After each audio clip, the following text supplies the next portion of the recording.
Hoje a gente vai mergulhar de cabeça numa das coleções de poesia mais antigas e, sem dúvida, mais influentes da história, o Livro dos Salmos. Mas olha, isso aqui é muito mais do que um simples texto religioso. Pense nele como uma verdadeira biblioteca da alma humana, um lugar que, há milênios, tem dado voz aos nossos sentimentos mais profundos. E essa citação, nossa, ela resume perfeitamente a importância do que a gente tem em mãos.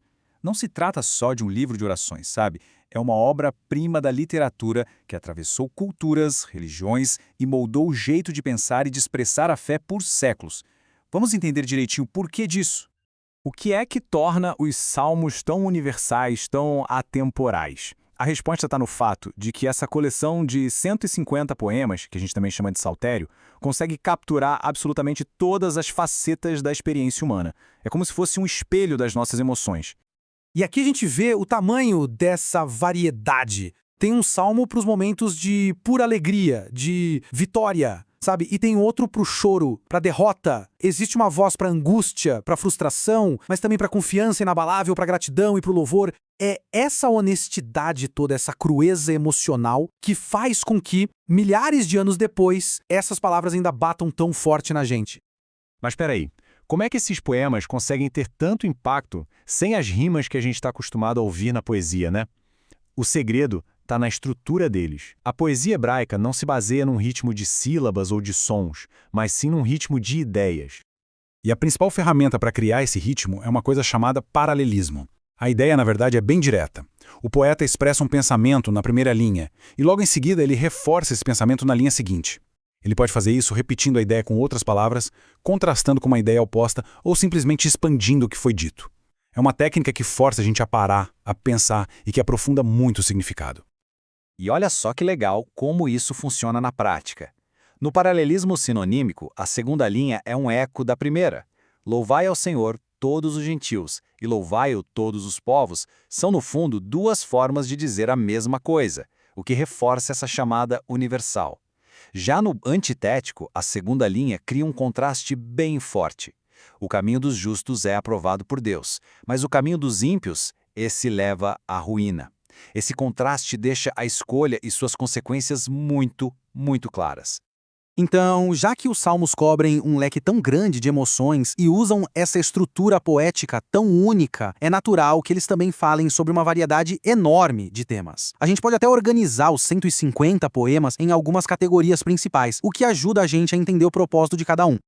Aí a pergunta que fica é, com tanta variedade, como é que a gente pode classificar esses poemas? Quais são os grandes temas que aparecem nessa coleção toda? Essencialmente, os salmos funcionavam como um grande inário para todas as ocasiões da vida. Existem os hinos de louvor, que exaltam a Deus como Criador do universo. Os salmos de lamento, que são aqueles gritos sinceros da alma em momentos de dor, de perigo. Temos os de sabedoria, que são reflexões sobre como viver uma vida justa. Os salmos reais, que eram usados em cerimônias da monarquia. E, por fim, os de penitência, que expressam arrependimento e um pedido de perdão. E não é só o conteúdo que é rico, não. O livro também tem uma estrutura muito bem pensada. Não é só uma compilação de poemas jogados de qualquer jeito. Existe uma arquitetura cuidadosa por trás de toda essa organização. A estrutura principal do Saltério é essa divisão em 5 livros. É uma organização bem antiga e cada um desses livros termina com o que a gente chama de doxologia, que é basicamente um hino bem curtinho de louvor a Deus, funcionando como um fim de capítulo formal para cada sessão.